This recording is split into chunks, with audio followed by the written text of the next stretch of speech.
सभी श्रोताओं का आल्हा उदल की कहानी में हार्दिक स्वागत अभिनंदन।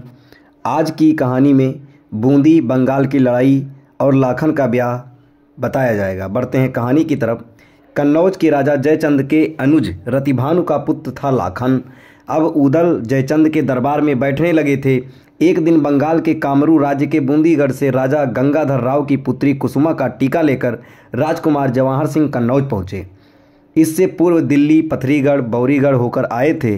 किसी राजा ने उनका टीका स्वीकार नहीं किया था। जयचंद ने भी बंगाल का नाम सुनते ही टीका लेने से इनकार कर दिया। सभी का कारण एक ही था कि बंगाल जादू के लिए प्रसिद्ध है। जानबूझकर मधुमक्खियों के छत्ते में कोई हाथ नहीं देना चाहता था। राजा जयचंद ने इनकार किया तो उदल ने कहा, टीका आया है, लाखन सुंदर है, जवान है, कुंवारा है, फिर टीका स्वीकार न करना हमारी राजपूती शान का अपमान है। जयचंद ने कहा, उदल यदि अपने बल पर चाहे तो टीका स्वीकार कर ले। उदल ने लाखन का टीका स्वीकार कर लिया। पंडित को बुलवाकर टीका चढ़ा दिया गया। महलों में मंगलाचार होने लगे। विवाह फाल्गुन में होना तय करके जवाहर सिंह लौट गए। निश्चित किया गया समय जल्दी ही बीत जाता है। फाल्गुन की शिव त्रयोदशी का मुहूर्त निकला था। अपने व्यवहारी राजाओं की बारात लेकर आल्हा बूंदी जा पहुँचे। बूंदी के राजा गंगाधर को सूचना देने के लिए एपनवारी ब्याह की पीली चिट्ठी लेकर रूपन को भेजा गया। गंगाधर के दरबार में पहुंचकर रूपन ने पत्र सौंपा और अपना नेग मांगा। उसका नेग ही था तलवारबाजी। दरबार के 32 क्षत्रियों को घंटों तलवार चलाकर मौत के घाट उतार दिया। राजा गंगाधर डर गए। उन्होंने बल के मुकाबले छल को प्रबल माना। अपने दोनों पुत्रों जवाहर सिंह तथा मोती सिंह को भेजकर अकेले लाखन को ही मंडप में भेजने को कहा, वह भी बिना शस्त्रों के। आल्हा ने कहा, हमारा रिवाज है कि अकेला दूल्हा कहीं नहीं जाता, अतः उसके साथ एक नेगी अवश्य जाएगा। आल्हा ने नेगी की जगह उदल को भेज दिया। महल के द्वार पर पहुंचकर राजकुमारों ने कहा, मंडप में शस्त्र लेकर प्रवेश नहीं कर सकते, अतः उनके शस्त्र उतरवा कर रख दिए।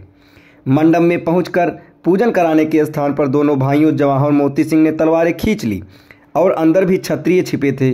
सब इन दोनों निहत्थे वीरों पर टूट पड़े। दोनों ने निहत्थे ही बहुत देर तक मुकाबला किया। थाली लोटा आदि से ही अपना बचाव और वार किया। फिर धोखे से ही दोनों को बांध लिया गया। बांधकर खंदक में फेंक दिया गया। ये सूचना राजकुमारी कुसुमा को मिली तो उसे अच्छा नहीं लगा। वह रेशम की डोरी लेकर आधी रात को गई। उन्हें निकालने के लिए डोरी लटकाई तथा भोजन भी करने का आग्रह किया। उदल ने कुसुमा को समझाया कि हम चोरी से निकलने के पक्ष में नहीं, ये हमारी शान के विरुद्ध है। यदि तुम कुछ कर सकती हो तो ये सूचना आल्हा के पास पहुंचा दो। कुसुमा ने सवेरा होते ही पत्र लिखकर फूलों की डलिया में छिपाकर अपनी मालिन के द्वारा आल्हा के पास भेज दिया। मालिन पूछताछ करके आल्हा के तंबू में पहुंची। पत्र पढ़कर आल्हा ने उसे पुरस्कार दिया और कुसुमा को भरोसा रखने का आश्वासन दिया। आल्हा ने सभी सैनिकों को तुरंत रण के लिए तैयार होने का आदेश दिया।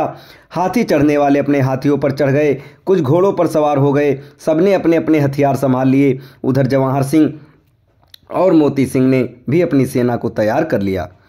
जल्दी ही दोनों सेनाएं आमने सामने पहुंच गईं।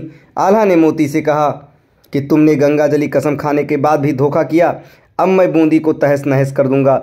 मोती सिंह ने बातों का जवाब तोपों के गोले लगा कर किया। आल्हा ने भी तोपे के जवाब में तोपें चलवा दी। लग रहा था गोले नहीं ओले बरस रहे थे। गोलियां ऐसे चल रही थी जैसे वर्षा की मोटी बूंदें। गोले गोलियों के बाद भाले और तलवारें चलीं। लाशें गिरने लगी, खून की नदियां बहने लगी। तब आल्हा ने जाकर भगवती अंबिका का यज्ञ किया। भगवती से ये प्रार्थना की कि आज हम पर मुसीबत पड़ी है, यदि लाखन का ब्याह नहीं करवा पाए तो जग में हंसाई होगी। देवी की आभा ने कहा, सिरसा से मलखान को बुलवाओ तथा महोबे से ब्रह्मानंद को बुलवा लो। उन दोनों के आने पर ही लाखन का विवाह होगा। देवी के आदेशानुसार आल्हा ने मलखान और ब्रह्मानंद को पत्र लिखे और एक तेज गति वाले धामन को रवाना कर दिया।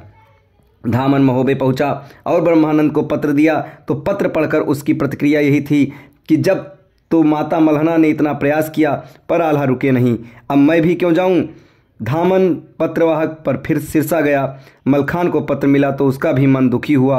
उसने भी यही सोचा कि तब तो हमारी बात नहीं मानी, महोबे से निकले थे तो सिरसा में रह जाते, अब भुगतो अकेले ही। अब इसके आगे की कहानी आपको अगले वीडियो में बताई जाएगी। तब तक हमारे साथ बने रहें।